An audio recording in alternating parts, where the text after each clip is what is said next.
láti òní lọ mo pa láṣẹ nínú òjá lábàá ohunkóhun tó bá fi rẹ̀ pé èṣù nínú ayé ẹ nínú ayé mi mo ní ní orúkọ Ọlọ́run bàbá ọmọ ẹ̀mí mímọ́ iná Ọlọ́run ó jó wọn sọnù torí kò sí kankan tó lè separate lókọ̀sì méjì náà lọ́run kò sí tó lè separate ẹ̀jú náà lọ́run èmi dẹ̀ fẹ́ ká mọ̀ wípé gbogbo àwọn tó bá ti ní ká má lọ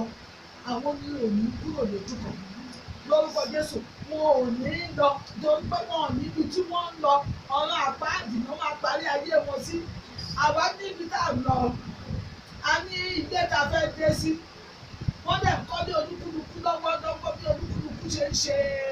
takuntakun tó nínú iṣẹ́ Olúwa èmi dẹ̀ gbàgbọ́ mo dẹ̀ gbàdúrà wípé ká tó darúgbó pé àti fẹ́ sùn máa ń lọ lé a máa rí lédè sí.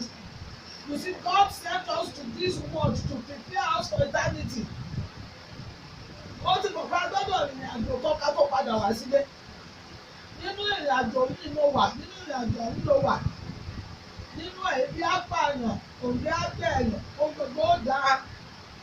Nínú èyí ó lo mọ́tò tó dáa. Nínú ẹ̀ náà làwọn kan ti rí ibẹ̀ sí ní sọ̀rọ̀ tó máa pa ìtàn 1904. Nígbà tí Mercedes 400 tó jáde òun ló kọ́kọ́ ló lábà wọn báyìí kò ní smoke kẹ̀kẹ́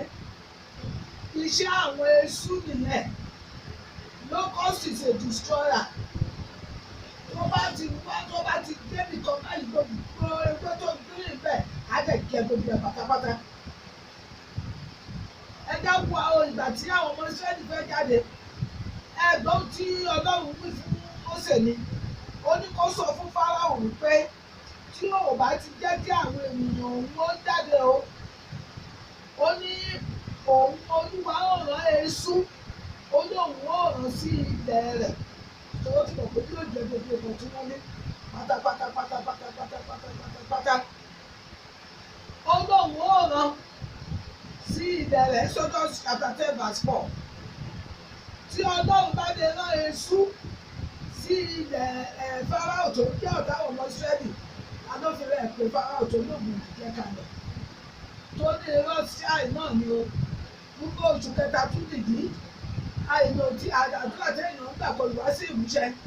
lálẹ́ni tó fi rẹ̀ pé Fáráò kó fẹ́ kó jẹ́ gbàdúrà wípé ẹnikẹ́ni tó bá fi rẹ̀ pé Fáráò nínú ayé mi tó lóun ò ní jẹ́ kí n lọ Olúwa bá mi parun èṣù lọ́dún aṣọ fún Fáráò kó mú ọ̀nà ó dẹ̀ rán síbẹ̀ ó dẹ̀ jẹ ohun gbogbo tí wọ́n ní ó jẹun ẹ wò bàtà àwọn Ísírẹ́lì téèyàn bá ti dẹ́ṣẹ̀ téèyàn gbẹ́nu ẹ̀ṣẹ̀ ó lè dára fún o níbẹ̀rẹ̀ èmi sọ fún ẹ wípé ojú adé ẹni bẹ́ẹ̀ tí ò bá ti yí padà kò lè dára. You see, God is not a respecter of any person. Èmi gbàdúrà lónìí wípé ní orúkọ Jésù Kristi agbára ọjọ́ tá a fi máa sá fún ẹ̀ṣẹ̀ Olúwa kí ó gbé wọ̀ wá. Nígbà tí àwọn ọmọ Ísírẹ́lì bẹ̀rẹ̀ sí ní dẹ́ṣẹ̀ nínú ìwé Judges a rí bí àwọn ọ̀tá bí wọ́n ṣe ń jáde àwọn ará Mídíánì wọ́n di èṣù sínú ayé wọn wọ́n bá ti rí pé wọ́n ti rábẹ́sì sílẹ̀ báyìí kó tó di pé wọ́n wá kó wọ́n ti kó lọ èyí tó bá tún ti tó lórí ìjọba wọ́n ti ká gbogbo ẹ̀ lọ wọ́n lè bẹ̀rẹ̀ sí ṣe wọ́n nìyẹn nígbà tó wá yá èṣù fúnra rẹ̀ wá jáde ó bẹ̀rẹ̀ sí jẹ gbogbo nǹkan tí wọ́n ní. Agbára tí Ọlọ́run fún èṣù ó dágbára gan ni bẹ́ẹ̀ ni àwọn ọ̀tá dẹ̀ ń lò ó láti ba iṣẹ́ tí èèyàn bá ti ṣe sílẹ̀ láti bàjẹ́. Mo fẹ́ kó gbàdúrà yìí ta ní ẹ̀mí tó fi ra rẹ̀ pé èṣù ẹ̀mí tí ò bá mi ṣiṣẹ́ tó bá mi lọ́wọ́ ẹlòmíì àkówó sílẹ̀ báyìí á máa dín lọ́wọ́ bá dẹ̀ ti bẹ̀ sí dín gbèsè ń wọlé nìyẹn o owó yìí á bẹ̀ sí ní dín mo gbàdúrà ìwọ tó ń gbọ́ mi mo sì ní kó gbà dáadáa ẹ̀mí tí ò bá mi ṣiṣẹ́ tó ń bá mi ná owó mi lóru tó ń bá mi ná lọ́sàn-án kí lòun dúró ṣe iná Ọlọ́run kó ju ẹ̀rù iná Ọlọ́run kó ju ọ̀run ṣé rí àwọn nǹkan kéékèèké tó ń lọ fún lágbára làwọn èṣù ń lò òun làwọn ọ̀tá wa ń lò òun ni wọ́n ń lò torí èṣù yìí Olúwa fún ní agbára because God has given the insect power they work in bands and they have no king they have wisdom Ọlọ́run ló fún wọn kó wá máa wo ibi tí èṣù ti ń lò ó wọn ní ọba bẹ́ẹ̀ ń wò wọ́n yẹn o wọn ò lórí kankan o ṣùgbọ́n wọ́n bá fẹ́ dìde níbìkan wọ́n ti mọ̀ bó ṣe máa tora wọn kí wọ́n máa ṣù báyìí sí ojú kan tó ń tẹ̀ máa lọ máa ba nǹkan jẹ́ ògo mi ògo Ọlọ́run ni ògo mi kì í ṣe tí ènìyàn ẹ jẹ́ ká gbàdúrà ògo mi ò gbọ́dọ̀ wọ mi ògo mi ò gbọ́dọ̀ bàjẹ́ lójú ọkọ̀ tó bá fi wọn fi láwọn pé sí lórí ògo iṣẹ́ ìránṣẹ́ mi kí lẹ̀ ń dúró ṣe ẹ wọnú ìparun lọ ẹ wọnú ìparun lọ èmi rò pé ìwọ náà ń gbà bẹ́ẹ̀ yẹn ẹ wọnú ìparun lọ ẹlòmíà wà láyé bí aláìsí òdìgbà tí èèyàn bá kú tó ń gbé sínú kòtò kó tó di wípé agbára rẹ̀ máa pin gbogbo agbára tí ọ̀tá bá ń lò lórí mi gbogbo agbára tí oyè èṣù bá ń lò lórí mi gbogbo agbára náà Olúwa ẹ bà wọ́n jẹ́ ní orúkọ Jésù Kristi ẹ bà wọ́n jẹ́ ní agbára ẹ̀jẹ̀ Jésù ẹ bà wọ́n jẹ́ ẹ jẹ́ á gbàdúrà Olúwa ló fún Èṣù Olúwa ló fún ní agbára ènìyàn kọ́ ló fún ní agbára ẹ jẹ́ á gbà dáadáa àbá nǹkan jẹ́ ni àbá nǹkan jẹ́ ni lójú àwọn tó bá ti ní wọ́n ń gbàyé èmi jẹ́ Olúwa kan tó fún ìmọ̀ wọn ṣẹ jẹ́ kí ayé tí wọ́n gbọ́ ó bàjẹ́ jẹ́ kí wọ́n wà bí aláìsí yá gbà á yá gbà á yá gbà á mo fẹ́ kó gbàdúrà dáadáa Olúwa ti lẹ́yìn tí ò bá lè gbàdúrà lọ́dún yìí.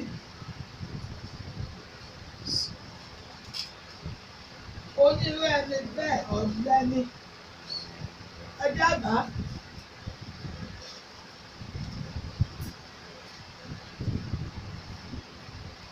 ẹjẹ́ àgbà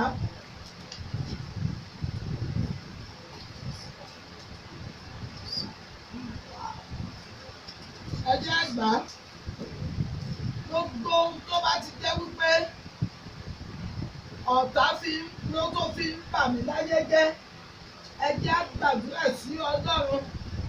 Ọlọ́run mi ó yá bá mi dá padà fún wọn bá mi dá padà fún wọn ó dẹ̀ lóhùn náà báyìí wípé fóònù ẹnìkan fẹ́ gba àmáàt ó lè ṣe wọlé o ó lè ṣe tèmi náà ní ẹ jẹ́ gbàdúrà Olúwa jẹ́ kí fóònù mi ó gbà láti.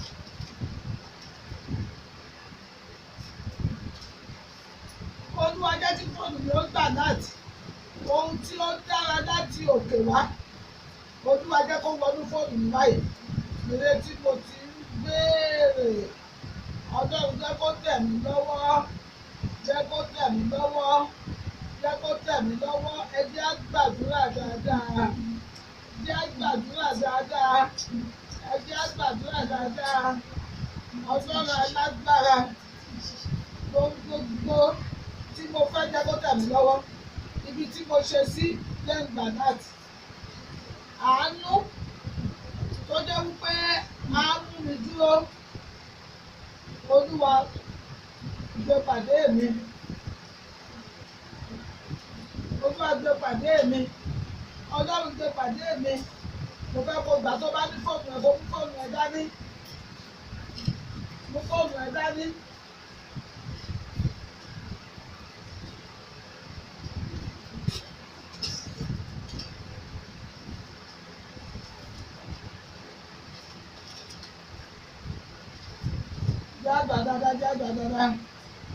I want you to connect me to my contact. Father, connect me to my contact. Mo lè má mọ contact mi. Mo lè má mọ ibi tí àánú ti lè dé sí fún mi. Mo lè má mọ ibi tí mo ti lè rí gbà. Ṣùgbọ́n tó bá connect mi sí contact mi, dandan ni mo máa rí àánú gbà, dandan ni mo máa rí oyè àánú gbà. Father, connect me to my contact in the mighty name of Jesus Christ. In the mighty name of Jesus Christ. Ẹ jẹ́ á gbà á, ẹ jẹ́ á gbà á. Gbogbo ẹni tó bá ti lóhùn ó dá mi lẹ́jọ́, Olúwa dá wọn lẹ́jọ́. Ó ti ní kẹ́ kóra níjọ, ó ní òun ò sí láàrin yín. Ebi tọ́lọ́run ò bá dẹ̀ ti sí,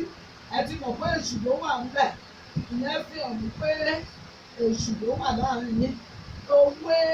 30:24. Ó ní àwọn eṣú kò ní ọba, ó ní síbẹ̀ gbogbo wọn ń jáde ní ọ̀wọ̀ọ̀wọ́. Tí Olúwa bá lè fún insect lásán lásán ní ọgbọ́n, kí ni ìwọ àti èmi? Ọgbọ́n tí máa fi lò ní tó kù lóṣù yìí, ọgbọ́n tí máa fi lò ọdún yìí parí. Mo fẹ́ gbà lónìí, Olúwa fi lé mi lọ́wọ́, Ọlọ́run fi lé mi lọ́wọ́. And they are full of strength. Wọ́n ní okun, wọ́n sì ní agbára. Okun àti agbára. Olúwa wá gbé wọ̀ mí bí ẹ̀rù. Okun àti agbára. Olúwa gbé wọ̀ mí. Bí alágbára kan bá wà, tí àwọn bàbá fẹ́ bá tiẹ̀ jẹ́ okun ẹ̀mí máa àtàkì. Lọ́wọ́ dẹ̀ ti àtàkì okun, tí ò bá ti sí okun, kò sí ohun tí ẹran ara lè ṣe.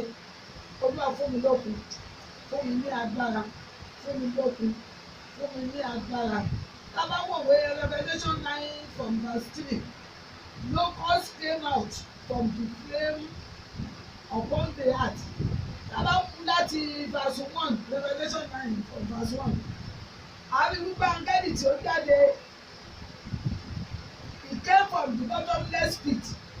Kẹ́mọ̀ bí agbára locust yìí ṣe tó. And from the bottomless pit, nígbà tí a ṣí ojú ihò ńlá yìí,